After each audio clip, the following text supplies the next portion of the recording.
네, 오늘 정치권에는 어떤 이슈들이 있을까요? 김홍국 대진대 개건교수, 장성철 공론센터 소장과 집중 분석해 보도록 하겠습니다. 안녕하십니까? 안녕하십니까? 안녕하세요. 비례대표 순번 여야 모두 어느 정도 다 확정이 됐습니다. 이제 한국 정치 역사상 처음으로 비례정당을 별도로 창당을 해서 총선을 치르게 되는 사전 준비를 거의 다 마쳤는데 비례대표 정당의 명단을 선정하는 과정에서 굉장히 잡음이 심했습니다. 뭐 여야 막론하고 근데 지금 결과적으로 명단을 공개했고 저희가 이 시간을 통해서도 전해드렸는데 전반적인 과정, 결과 어떻게 평가하시는지 궁금합니다. 일단은 저는 두 거대 정당 모두 참 바람직하지 않은 모습을 보였다. 그 과정 중에서는 정말로 법의 정신, 왜 이 입법을 했는지에 대해서 일단 집권당으로서 여당도 그 역할을 제대로 못했고요. 야당도 법의 정신, 입법의 취지들, 그런 소수정당이 역할을 할 수 있는 그런 것들을 깨면서 네. 1당과 2당 서로 간의 그런 모습들은 정말 바람직하지 않는 모습이었다. 그런데 정치는 이미 현실이 되어버렸습니다. 그런 측면에서 그동안의 상황들을 저는 과도했고 파탄이 나고 또 그런 가운데서 결국은 국민들께 이제 심판을 받아야 되는 상황이 됐거든요. 그런데 또 사실은 공천받은 그런 비례정당의 인물들을 본다면 사실은 기대했던 것만큼 그렇게 국민들께 신선한 그런 감동을 주지는 못했다. 네. 그런 측면에서 썩 만족스럽지 못했다. 그러나 과연 21대 국회에서 이런 분들이 이제 국회에 진입해서 제 역할을 해줄 것인가. 결국은 정당들이 앞으로 얼마나 제 역할을 해주냐에 따라 달려있기 때문에 정당들이 정말로 그동안의 이런 변칙적인 것들 또 탈법적인 것들에 대해서 아마 물론 중앙선관위에 또 아마 이 조사를 받아야 될 상황도 저는 있다고 봅니다. 네. 그 과정들을 잘 거치면서 제대로 된 정당 정치 또 입법부의 모습을 복원하려는 노력들을 기울여야 되는 그런 상황. 21대 국회 아직 출범도 안 했지만 반성으로 저는 시작해야 되는 상황이 아닌가 생각합니다. 그래도 뭐 썩 만족스럽지 못했다는 표현은 굉장히 김 교수께서 이렇게 후한 평가를 해주신 게 아닌가라는 생각이 드는데요. 장 소장께서 어떻게 보십니까? 안 좋게 봅니다. 민주당 같은 경우에는 비례정당 안 만들겠다고 해놓고 만들었어요. 결국엔 네. 거짓말을 한 거죠. 그리고 비례대표도 소수정당에게 보장하겠다고 해놓고 두 개 정당은 뺐어요. 네. 이것도 거짓말한 거예요. 그렇기 때문에 집권 여당이 비례대표 정당을 만들고 후보 추천하는 것에 대해서 거짓말한 부분은 분명히 잘못됐다는 생각이 들고요. 예. 통합당도 마찬가지입니다. 분명히 미래한국당 공천의 독립성과 객관성을 보장하겠다고 했는데 그렇지가 않고 결국에는 황교안 안을 거부하고 원유철안, 이것은 바로 황교안 대표의 뜻이 가장 강력하게 들어간 비례대표 안이죠. 한선교 안을 거부하고요. 그렇죠. 예, 예. 그러니까 이제 이것은 결국에는 친환 공천이 아니냐 그런 비판을 받을 수가 있는 것인데 결국에는 이제 비례정당 이제 만들었잖아요. 국민들께서 정말 어느 당이 추천한 비례대표 후보들이 정말 괜찮은 사람인지 덜 나쁜 사람들인지 꼼꼼히 살펴보시고 현명한 투표를 해주시면 좋겠다라는 생각이 듭니다. 예. 저희도 이 자리에서 후보들 몇몇 좀 살펴보고 싶은데 특히 비례 1번 같은 경우에는 각 당이 이번 총선에는 이런 키워드로 좀 우리 정당을 끌고 가겠다라는 어떤 상징적인 존재잖아요. 근데 이번에 각 정당들이 선택한 비례대표 후보 1번에 대해서는 좀 어떻게 평가하십니까? 일단은 각 당들의 상징성은 잘 나타났다고 봅니다. 집권 여당에서는 지금 국민들께서 가장 고통받고 있는 코로나19 사태, 정말 많은 국민들 힘들지 않습니까? 그래서 대한의사협회 대변인도 지냈고요. 네. 명지병원에서 이제 이런 의사로서 활동하고 계시는 신현영 교수를 네. 일단 영입을 했습니다. 저도 같이 방송 대담을 여러 차례 해봤는데요. 네. 굉장히 합리적이고 또 차분하게 여러 얘기들을 잘 하는 스타일이고요. 그렇다면 이제 과연 정치권에서는 어떤 역할을 할 건가? 대신에 지금의 국난 극복, 전 세계적인 재난 극복에 있어서 코로나19와 맞서서 정말 국민들을 지키겠다는 집권 여당의 의지가 드러났다는 측면이고요. 네. 또 민주통합당의 경우는 역시 아무래도 윤주경 전 독립기념관장, 결국 윤봉길 의사, 우리 국민들에게 정말 독립의 꿈과 희망을 주셨던 분 아니겠습니까? 예. 그분의 이제 손녀기 때문에 그런 대한민국의 정통성과 또 독립의 가치를 지키겠다는 통합당의 의지가 드러났다. 그런 측면에서 상당히 상징적인 의미는 일단 반영을 했는데 실제 정치에서 어떻게 실천할 것인가? 일단은 1번은 특히 통합당은 이제 바꾸지 않았습니까? 예. 그런 과정에서 결국 선정을 했는데 예. 일단 다들 상징성 측면에서는 의미 있는 그런 선정이라고 보는데요. 나머지 후보들의 경우는 조금 그런 부분도 약해 보이지 않나 생각이 듭니다. 김 교수께서도 말씀하시면서 계속 이렇게 통합당이라고 하십니다. 이제 비례대표는 미래한국당인데 그만큼 지금 모든 헷갈려요. 분들이 지금 헷갈려하고 있는 뭐 그런 상황을 그대로 보여주는 게 아닌가 싶네요. 지금 거대 양당만 평가를 해주셨는데 사실 뭐 열린민주당이나 정의당도 살짝 논란이 많이 있었고 더 추가적인 평가 들어보고 싶습니다. 열린민주당부터 얘기해요? 아니면 양당도 양당도 얘기해요? 얘기하시죠. 뭐 양당은 우리 교수님 얘기에 전 전적으로 동의해요. 민주당은 코로나19를 극복하겠다라는 그런 의지의 표현이고 네. 한국당 같은 경우에는 더 이상 친일 프레임에 갇히지 않겠다. 더 이상 토착 왜구라고 공격하지 마라. 우리는 윤봉길 그 의사의 손녀가 있다. 이제 이런 식의 이미지 메이킹을 한 것이라고 보여지고요. 열린민주당 같은 경우에는 상당히 논란되는 후보들이 많이 있어요. 예를 들면은 최강욱 전 공직비서관, 그다음에 김의겸 대변인, 황희석 법무부 인권국장 이 세 분 같은 경우에는 조국 사태 때 조국을 수호하고 보호해야 된다. 그래서 청와대를 보호해야 된다. 이렇게 강력하게 했던 분들이잖아요.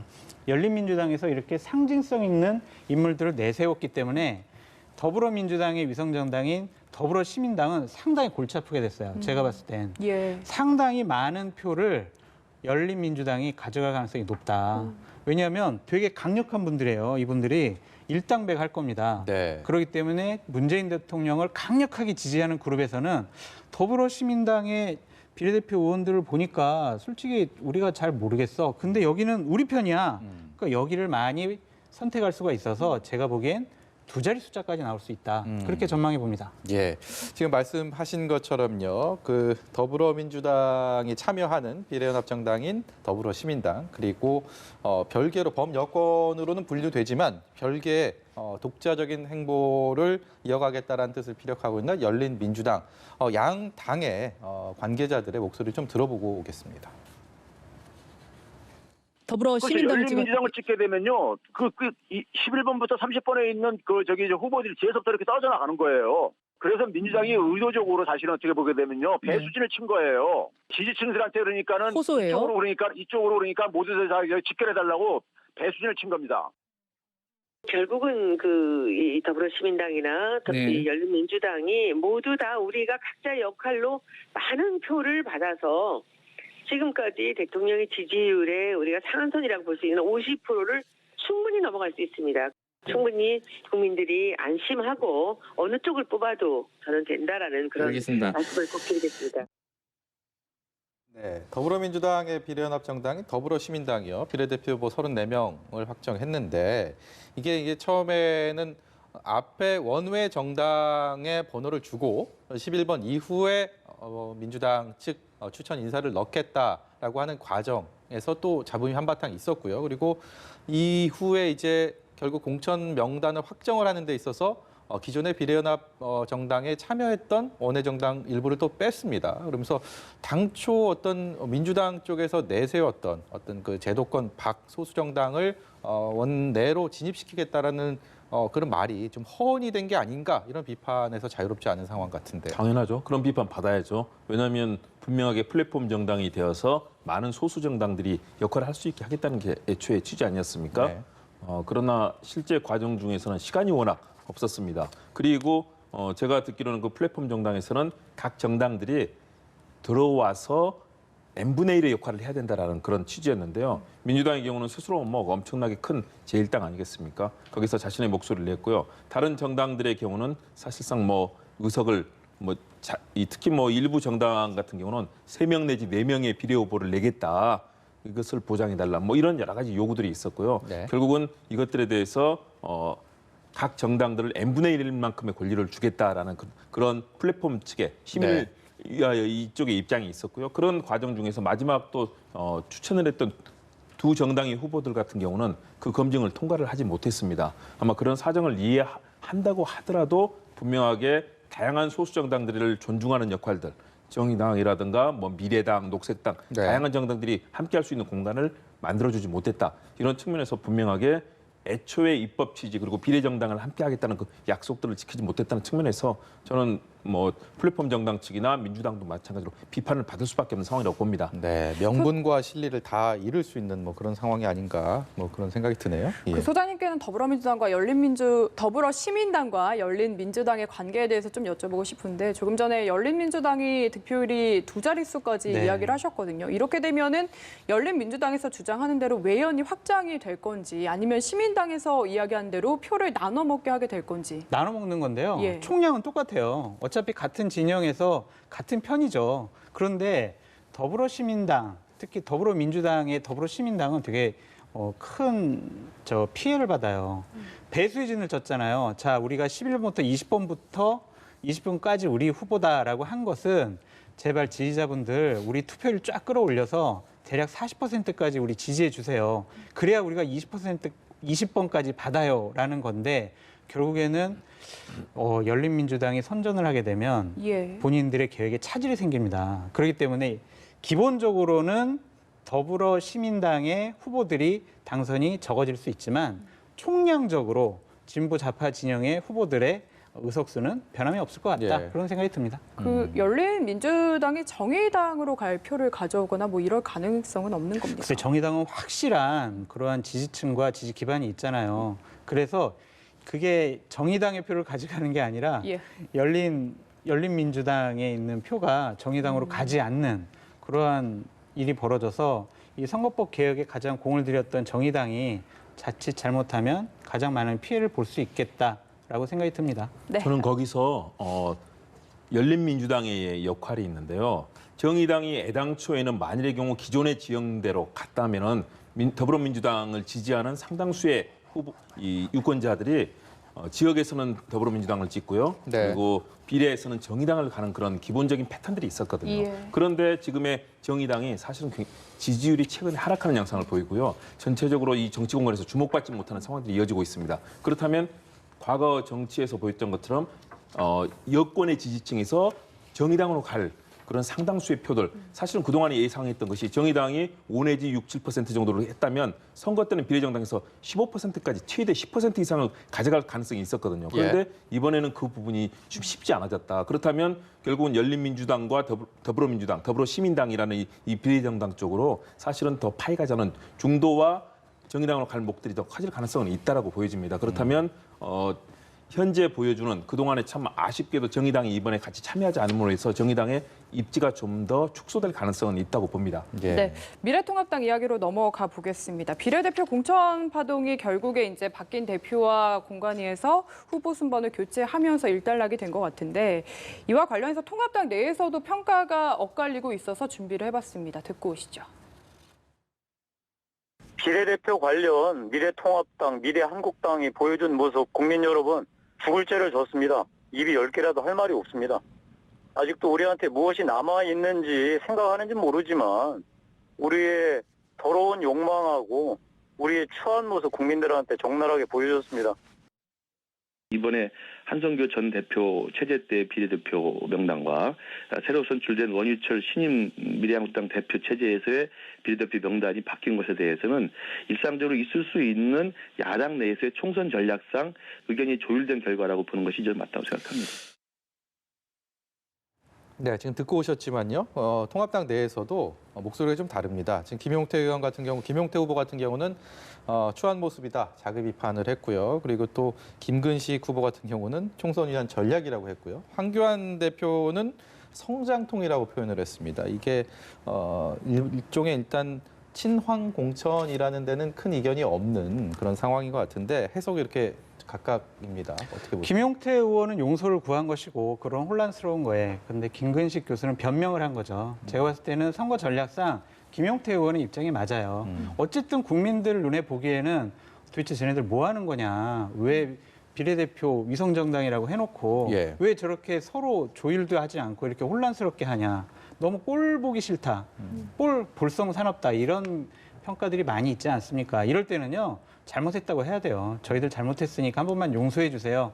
저희들 다시 한번 기회 주세요. 이게 맞지. 김우식 교수나 우리 황교안 대표처럼 아름답게 꾸며가지고 그렇게 우리 그냥 어떤 하나의 전략입니다. 성장통입니다. 이렇게 변명해봤자 현명하신 국민들은 그렇게 생각하지 않거든요. 예. 그러니까 제가 봤을 때는 김용태 의원 의견이 맞다라고 생각됩니다. 네, 어쨌든 이제 각 당의 비례대표 순번도 거의 다 정해졌고 투표 용지로 눈을 돌려야 할 차례가 아닐까 싶은데 지금 가장 마음이 급한 게 아마 더불어시민당이 아닐까 싶습니다. 현역 의원 중에 옮긴다는 의원이 정은혜, 이종걸 의원 이 이상은 아직은 좀 나타난 게 없는 것 같거든요. 그 외에도 뭐 당에서는 그런 의원들의 얘기를 종합했을 때는 최소한 6, 7명 정도는 갈 것이다라고 얘기하고 있고요. 예. 저는 그보다는 좀 더 늘어나지 않을까. 그리고 미래통합당에서도 미래한국당 쪽으로 더 조금 많은 더. 의원들을 보내겠다는 그런 입장 아니겠습니까? 아마 그 숫자를 넘어서 더불어민주당에서 많은 의원들을 보내기는 쉽지 않아 보입니다. 네. 그런 측면에서 투표 용지에서 일단 민생당이 가장 앞에 있을 가능성이 있고요. 그거는 뭐 수로 봐서는 그러나 미래한국당이 더 많은 의원들을 보낸다면 거기에 앞설 수도 있지만 아마 그 정도까지는 쉽지는 않아 보입니다. 예. 그렇다면 아무래도 역시 미래한국당 그리고 더불어시민당 이런 순서로 아마 매겨질 가능성이 큰데요. 마지막에 투표 앞자리를 놓고 아무래도 역시 유권자들이 기표를 할 때는 그게 중요하지 않습니까? 그런 측면에서 그 앞자리 순번을 놓고 마지막까지 치열한 최후의 순간까지는 아마 투표용지 인쇄에 들어가서 최종적으로 이 선관위에서 결정하기 전까지는 치열한 눈치 싸움 벌이면서 더 앞자리 가기 위한 그런 경쟁이 있을 것으로 보이는데요. 최소한도 저는 그런 식으로 정리는 되지 않을까 생각해 봅니다. 이번 총선을 준비하고 있는 각 당에도 그렇고요. 지금 뭐 유권자들도 마찬가지입니다. 지금 이전에는 지난 4년 전으로만 되돌아봐도 그냥 민주당이냐 한국당이냐 뭐 후보 각 지역구 후보도 그렇고 정당 후보도 그렇고 정당에 대한 투표도 그런 식으로 투표를 하다가 지금은 이제 각 지역구의 후보는 후보고 비례대표는 또 당명이 또 바뀌고 길거리에서 흔히 보던 선거 요새는 많이 코로나 전국으로 인해서 없어지고 그래서 각 당도 굉장히 선거 전략을 어떻게 짜야 되는지 남은 20일 동안 굉장히 머리가 아플 것 같은데요. 어떻게 어려워요. 선거 전략을 이어갈 거라고 보십니까? 선거 전략 마련하기가 되게 어려워요. 결론적으로 보면은 이제 구도, 인물, 명분 이런 정책 공약 이런 건데 거의 다 이제 나타났기 때문에 제일 중요한 거는 저는 각 당의 지도부가 실수하지 않는 거. 자살골 안 넣는 거 이것이 네. 중요하다고 생각이 듭니다. 선거 과정 중에요 말 실수, 행동 실수를 하면요 그게 어마어마하게 보도가 크게 돼요. 그래서 찍으러 가고 싶다가도 야 역시 너희들은 안 되는구나. 그래서 안 찍으러 가시거든요. 뭘 잘하려고 하지 말고 실수하는 걸 줄여라. 전 그렇게 조언하고 싶습니다. 네, 김기숙께서는요. 역시 실수 중요합니다. 저도 그 부분은 공감하고요. 대신에 유권자들께 본인들을 알리려는 노력을 마지막까지 정말 치열하게 해야 되겠다. 이제 대면 운동이 사실은 쉽지 않지 않습니까? 그렇다면 최소한도 온라인이든 유튜브든 지금 다양한 전략들을 만들고 있는데 어쨌든 SNS를 이용하든지 국민들께 내가 왜 돼야 될 사람인지 지금 유권자들은 새로운 신인 같은 경우는 지금 아예 얼굴도 볼 기회가 없었을 거고요. 예. 지금 이렇게 공천이 막바지 이루어지면서 과연 비례 후보 중에서 저분이 어떤 분인가 전혀 처음 본 분들도 있고요. 지역에서도 마찬가지일 겁니다. 그런 측면에서 저는 정당들이 치열하게 노력해야 된다. 그래서 유권자들께 우리 후보가 어떤 사람인지를 알리는 노력들을 정당과 후보들이 해야 되고요. 유권자들께서도 정말 뭐 정과 또 뭐 과거에 했던 행동에서 막말이라든가 또는 다른 사람들에게 상처를 주는 여러 가지 정말 거친 행동이라든가 이런 부분들이 있는지를 좀 제대로 걸러주는 거. 이제는 사실상 역사상 유례없는 깜깜이 선거가 되어버렸습니다.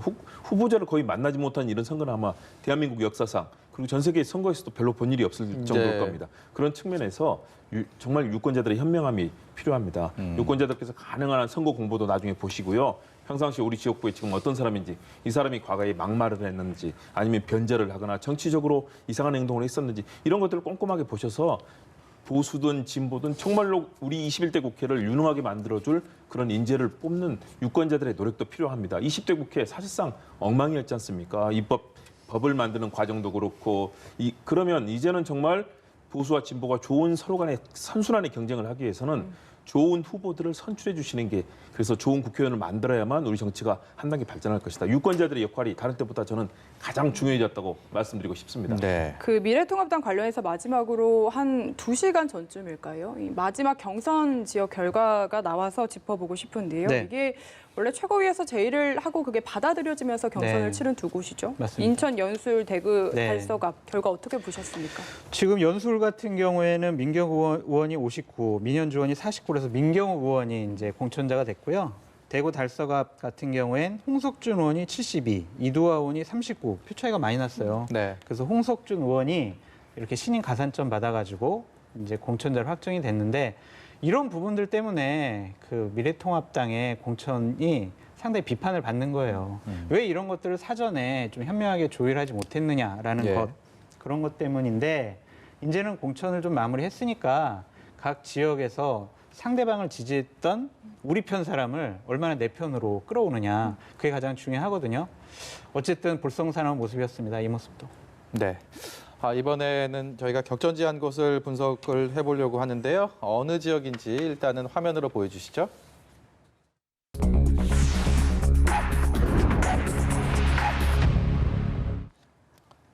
어제에 이어서 부산 지역 한 곳을 보려고 합니다. 부산 북강서갑인데요. 지난 총선 때 부산 그리고 경남에서 민주당이 상당히 선전을 했습니다. 부산에서 예. 6석, 경남에서 3석을 가져가면서 총 9석을 차지했는데 이른바 낙동강 벨트에 민주당 바람이 또 불지 관심이 쏠리는 가운데 북강서갑에는 전재수 민주당 후보와 미래통합당의 박민식 후보가 맞붙습니다. 라인업이 매치업이 저렇게 형성이 됐는데 네 번째입니다. 앞서서 두 차례는 박민식 후보가 승리를 해서 지역 배지 현역 의원이 됐었고 지금은 지난 4년 전에는 전재수 의원이 이겼습니다.